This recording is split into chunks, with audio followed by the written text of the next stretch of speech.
हमारे नए गली न्यूज़ इंडिया चैनल को सब्सक्राइब करें और बेल आइकन दबाना ना भूलें। दोस्तों अस्सलाम वालेकुम। असरा टूर एंड ट्रैवल मतलब मदनपुरा, हमीद हसन शेख उर्फ टोपी ने हाजियों को टोपी पहना दी है। आपको पता होगा असरा टूर एंड ट्रैवल जो है मदनपुरे एरिया के हमीद आशम शेख जो टोपी के नाम से फेमस है, उन्होंने टोपी दे दी हाजियों को, जो है टोपी दे दी। आपको बता दें कि नागपड़ा पुलिस स्टेशन में शिकायत दर्ज हुई है आज यहाँ पर। इसके पहले आपको पता होगा कि थोड़े दिन पहले पूरी पब्लिक ने जितने हाजी होते हैं उनको भेजने का वादा किया था, एयरपोर्ट तक बुलाया था, उसके बाद वो वहाँ से गायब हो गया। लोगों ने रात को उसके घर पे जाकर उससे सबसे चेक लिया था, मगर वो वहाँ पर नहीं मिला था। आज आखिरकार कई दिनों बाद जो है नागपड़ा पुलिस स्टेशन में शिकायत दर्ज कराई गई है। बात करते हैं भाई, आपका नाम? आसिफ इकबाल। आसिफ भाई, कहाँ के हो आप? हम मदनपुर हुसैनी बाग के। अच्छा, उसके पड़ोसी हैं हम। किसके? हामिद हसन शेख के पड़ोसी, हमारे नेक्स्ट बिल्डिंग में रहता है। अच्छा, हमारे नेक्स्ट बिल्डिंग में ही रहता है वो। तो आपका कभी का पैसा बाकी है?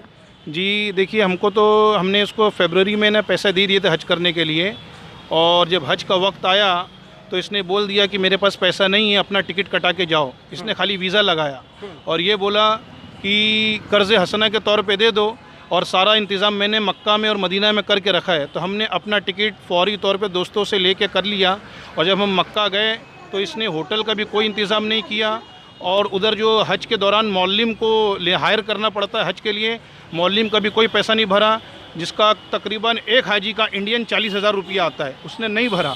और इधर से हमको झूठा वादा करवा के भेजा कि हमने सारा इंतज़ाम कर दिया है, आप बिल्कुल बेफिक्र होकर खाली टिकट का खर्चा करके चले जाओ, सारा इंतज़ाम हो गया है। पर पैसे तो आपने पूरे दिए थे ना? पैसे हमने पूरा फरवरी में कुछ अमाउंट भरा, मई में कुछ अमाउंट भरा और फाइनलाइज़ कर दिया, और ये सारा यानी प्रूफ हमने प्रभाले साहब को दे दिया है। इंशाअल्लाह उन्होंने बोले कि हमने प्रॉपर इन्वेस्टिगेशन करेंगे, हर तरीके से आपका कोऑपरेशन करेंगे और तफ्तीश करके उसको इधर लेके आएंगे। टोटल कितना पैसा आपने आपकी फैमिली के दिए? जी मैंने 5 लाख रुपया दिया, और ख़ुद का अपना पैसा लगा के 1.5 लाख रुपये का टिकट कटा के मैं गया।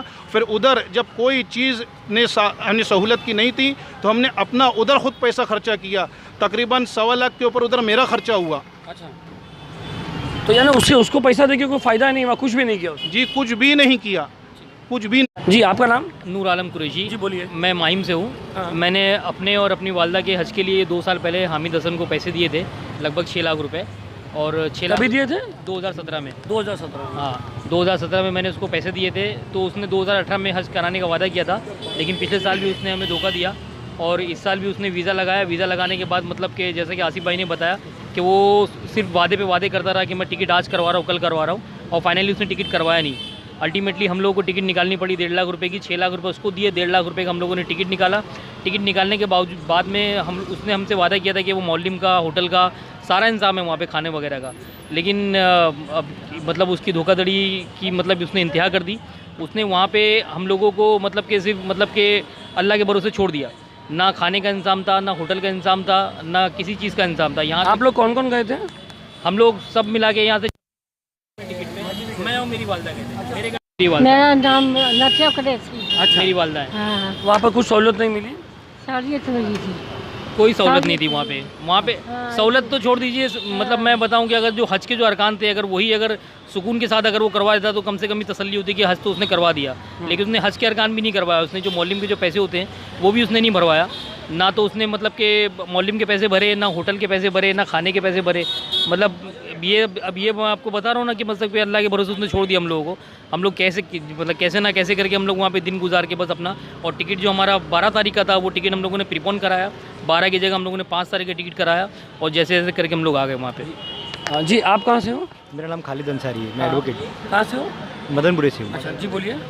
जी हम लोगों ने नागपड़ा पुलिस स्टेशन में कंप्लेंट दी है। हाँ। ठीक है, आसिफ भाई जो हमारे ताल्लुकात के हैं, तो सीनियर से भी मुलाकात की है और उनको कहा है कि ये सब मामले में, तो उन्होंने एश्योरेंस दिया है कि जो मैटर है वो प्रॉपर्ली इन्वेस्टिगेशन करेंगे। और जिन लोगों आपके साथ क्या हुआ? मैं जो हूँ, मेरे एडवोकेट है हमारे। अच्छा, एडवोकेट हो? हाँ। क्या नाम आपका? खालिद अंसारी। खालिद अंसारी। हाँ। तो हम लोगों ने जब कंप्लेंट दिया है, आसिफ भाई जब मेरे पास में आए, उन्होंने बताया कि ऐसा ऐसा हुआ, और तकरीबन 100 लोग हैं जिनके साथ में ये सब चीज़ें हुई, और 26 लोग यहाँ से जो है इंडिया से फ्लाई करके गए। ये अश्योरेंस पे कि वहाँ जाने के बाद में सब चीज़ें हो जाएगी। ये बोल दिया गया उनको कि अगर आप मान नहीं जाएंगे तो आपके पैसे डूब जाएंगे। तो उन्होंने यहाँ से फ्लाई करके गए।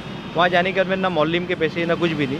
उसके बाद में हम लोगों ने राइटिंग में कंप्लेंट जो है आसिफ भाई की तरफ से, उनकी वाइफ की तरफ से नागपड़ा पुलिस स्टेशन में कंप्लेंट दिया। उसके ऊपर जो है इन्वेस्टिगेटिंग ऑफिसर है जो रबाले साहब, उन्होंने फ़ोन करके बुलाया कि आप आओ, एटलीस्ट मैटर समझूँ मैं। और हम लोगों ने नागपड़ा पुलिस स्टेशन की सीनियर साहिबा से भी मिले और सीनियर साहिबा ने भी हमारी सब चीज़ें सुनी समझी, तो बताया है, पूरा एश्योरेंस दिया है कि मैं प्रॉपर इन्वेस्टिगेशन करूंगी और जो भी है प्रॉपर इन्वेस्टिगेशन करने के बाद मैं एफआईआर करूंगी और जो है स्ट्रिक्ट से स्ट्रिक्ट एक्शन लूँगी। रिटर्न कंप्लेंट हो गई, एफआईआर बाकी है अभी? हमारी रिटर्न कंप्लेंट हो गई है। और टोटल कितने लाख की कंप्लेंट? अभी फ़िलहाल जो है ये 5 लाख की कंप्लेंट है। जो 10 लोग हैं तो तकरीबन 25 से 30 लाख रुपए की कंप्लेंट तो है ही। मैं 1 मिनट आपके पास वापस। चाचा आप कहाँ से हो? जी, मैं मदनपुरी से उमर रजब रोड से हूँ। ये हामिद वहाँ रमज़ान महीने में उमर रजब रोड पर 10 दिन की तरावी का इंतज़ाम करने आता है, तो जिसमें मेरा लड़का वहाँ तरावी पढ़ता है। मेरे लड़के को बोला कि 1 सीट की गुंजाइश है, अगर तुम्हारे अब्बा को जाना है तो बोलो। मेरे लड़के ने आके मुझे बोला, मैं इससे मुलाकात किया, बोला दूसरी तरावी में मैं आऊँगा, मुझे वहाँ पैसा दे देना। तो मैंने पूछा कितना, बोले 3.5 होएगा। तो दूसरी तरावी की ख़त्म होने के बाद मैंने उसे 2 लाख दिया और फिर 8 दिन बाद 8वीं तरावी को 1 लाख लिया और उसके बाद पहली तारीख को वीज़ा बताकर 50,000 ले लिया और उसके बाद 3 तारीख, 5 तारीख, 6 तारीख को रात में हमको बोलता है कि आप लोग को अपनी टिकट से जाना है, मैं आपको पैसा वापस दे दूँगा वहाँ से आने के बाद। तो 75,000 की टिकट हमको मिली, 75,000 की। और उसके बाद हम वहाँ गए। वहाँ जाने के बाद में जो हमारे साथ हुआ वो तो अल्लाह ही जानता है। फिर भी वहाँ हमारे जो रिश्तेदार मिल गए और जो वैसे मतलब फी सबिलिल्लाह करके हमारा सब काम हो गया। अल्लाह ने आसान किया, अल्लाह की मदद थी। हज भी हुआ और जैसे कैसे हम बस तो आने के बाद मुलाकात नहीं किया? आने के बाद तो वो फ़ोन करता है और कुछ बात ही नहीं करता, बस फ़ोन भी नहीं उठाता है। कुछ लोग को उसके घर वालों ने चेक भी दिए थे ना, क्या बताएंगे उसके बारे में? हाँ, मैं मोहम्मद कमर हूँ, फानुस वाली बिल्डिंग में रहता हूँ। मैंने उसको नवंबर में पैसे दिए थे 5 लाख। उसने बोला 5 लाख में आप खाने का टिकट 35 डे और मदीना वगैरह सब, हज वज सब। मैंने बोला ठीक है। मेरे एक पहचान के, तो उनके सामने पेमेंट दिया उनको मैंने। 3 लाख कुछ चेक से दिया, 2 लाख कैश दिया। तो उन्होंने मुझे बोला कि अगस्त में आपको वीज़ा मिल जाएगा 25 तारीख को, 15 तारीख को। 15 तारीख को गया तो बोलता है 20 को मिलेगा। 20 को गया तो बोलता है 25 को मिलेगा। 25 को लास्ट में इसने 1 तारीख को वीज़ा इशू किया। इशू करने के बाद मेरे को क्या बोलता है कि अभी 75,000 और दो। मतलब किस लिए? बोला अरे वीज़ा में मेरे को ये हो गया, वो हो गया, ऐसा वैसा। मतलब मेरे को टिकट और वीज़ा दे दिया ना तूने, टिकट भी दे दे मेरे को, फिर देता हूँ देखो। बोला कमर बस कल टिकट देता हूँ आपको। तो मैंने उसको दे दिया। फिर टिकट के लिए परेशान कर दिया उसने। बोलता है 6 तारीख को दूंगा टिकट। पहले बोला 5 को दूंगा, फिर बोलता है 6 को दूंगा, फिर बोलता है 7 को दूंगा। लेकिन उसने 7 को भी टिकट नहीं दिया, उसको मुझे भेजना ही नहीं था। मेरा पैसा सारा का सारा उसको हड़प करना था बस। लेकिन अल्लाह ने मुझे हिंद दिया, किसी के ज़रिए बोला कि कमर वो तेको भी नहीं लेके जाएगा, हम लोग टिकट निकाल रहे हैं अपनी, अगर तुझे अपनी टिकट निकालना है तो चल हमारे साथ। तो मैंने बोला हाँ भैया, मेरे को तो जाना है किसी भी हाल में, क्योंकि मैंने सबका दावत कर चुका था और मैं सबसे मिल भी चुका था। अगर नहीं जाता तो बहुत बड़ी ये हो जाती थी। तो मैं अपना सऊदी एयरलाइंस में गया और मैंने जब उसके बारे में बताया तो बोलता अरे तुम किसके चक्कर में फंस गए, वो तो बहुत बड़ा टोपी है, वो तो तुमको ले के नहीं जाएगा। सऊदी एयरलाइंस के जो टिकट मैनेजर लोग होते हैं ना, वो लोग बोले कि वो तो बहुत बड़ा टोपी है, वो तो तुमको लेके नहीं जाएगा, अगले साल का सोचो, अगले साल का। तो आपने बोले ना उसका नाम भी टोपी है? हाँ, उन लोगों ने खुद बोले कि अरे वो तो हामिद टोपी की बात कर रहे हो क्या? तो मैंने बोला हाँ वो हामिद हसन। बोला अरे वो तो बहुत बड़ा झोलर है। तो हम लोग को तो बहुत टेंशन हो गया। लेकिन बुकिंग कभी थी? 2019 की थी कि 2018? 19 की थी, लेकिन हम 2018 वाला है। 2018 ये भी है। जी अयूब भाई बोलिए। मोहम्मद अयूब है। हाँ, सब मेरे भाई ने सब कुछ किया था और 2018 में हम लोग ने 3,30,000 के हिसाब से पैसा भरे थे 3 जन का। तो उन्होंने वो साल तो नहीं भेजा हमको और फिर हमको दिलासा दिया था कि आप लोग को उम्रा करने भेजूँगा। तो उम्रा करने का भी नहीं भेजा उसने। 2018 में 19 में पासपोर्ट सब मंगाए हम लोग से। मतलब आप लोग का हो जाएगा। सबसे पहला नंबर हम लोग का नाम बताया हम लोग को कि 1 नंबर पे तुम लोग का है पहला। लेकिन जब चालू हुआ वीज़ा लगना तो देखते गए कि हम लोग का सबसे नाम पीछे आते जा रहा है। तो इस वजह से हम लोग फिर भाई हो उसको बहुत कुछ बोले तो फिर 1 तारीख को वीज़ा लगाया। यानी खाली सबको वीज़ा लगा के छोड़ दिया, यानी जो 6,000 का काम है उसके लिए 5-5 लाख रुपए ले लिया सर। जी, वीज़ा लगा के खाली छोड़ दिया।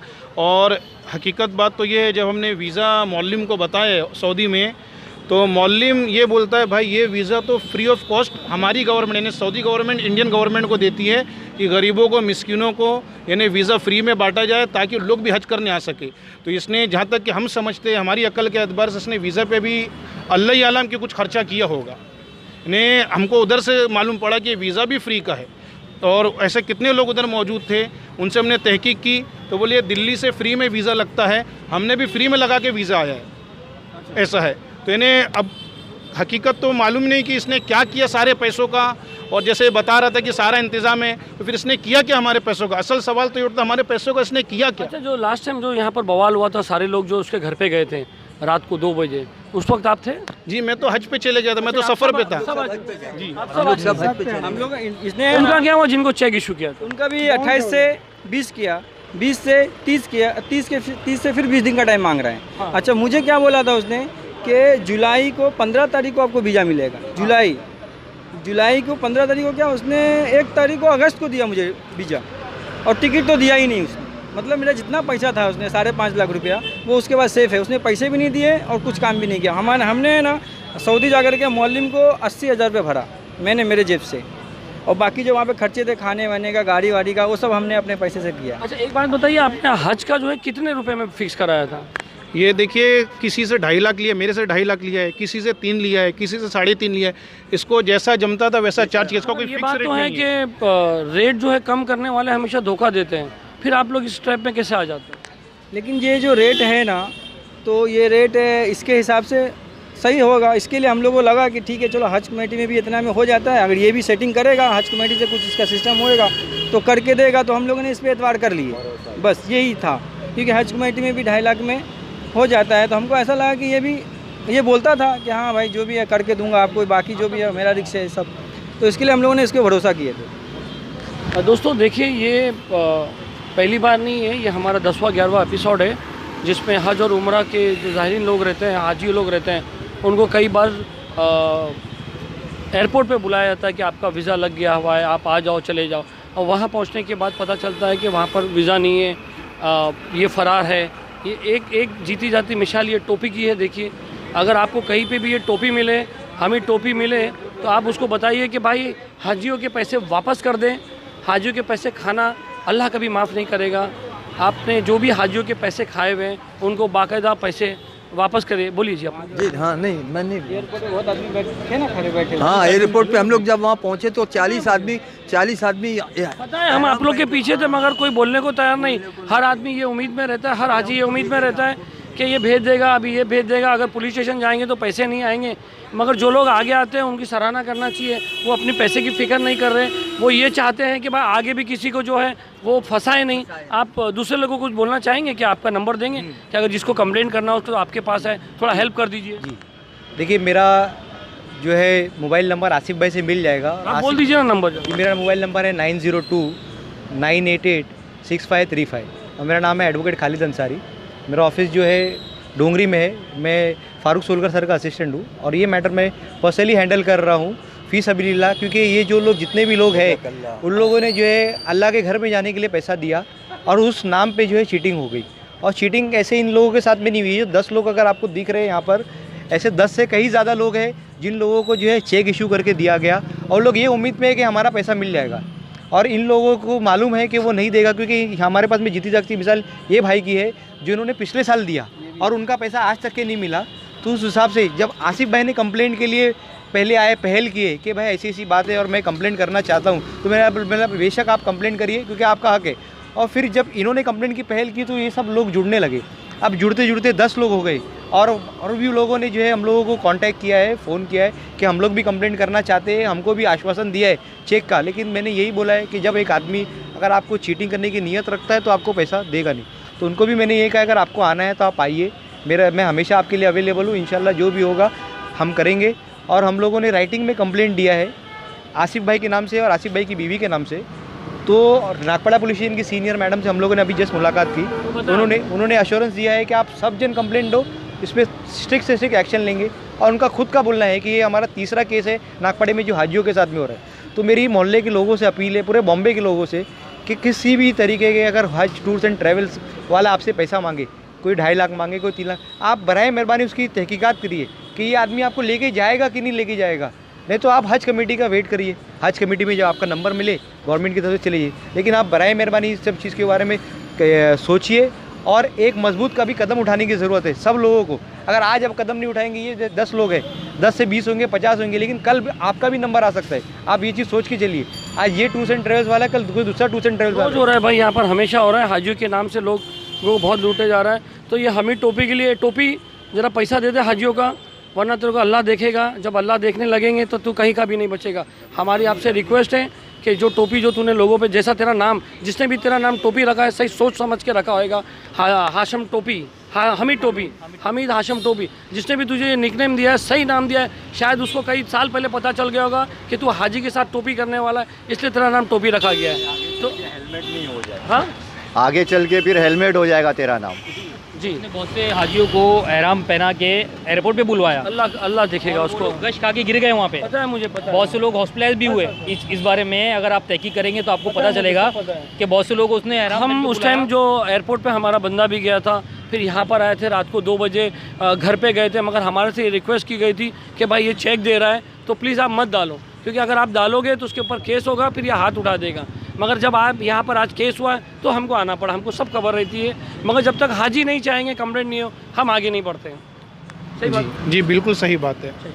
ठीक है। तो दोस्तों, जो भी टोपी का शिकार है, जिससे हाजी जो भी हाजी और ज़ाहिरीन लोग जो शिकार है, वो एडवोकेट साहब को कांटेक्ट करें, वो आपको मदद करेंगे। मर्ज़ी आपकी है कंप्लेंट करना है कि नहीं करना है। सलीम शेख, गली न्यूज़, नागपाड़ा पुलिस स्टेशन।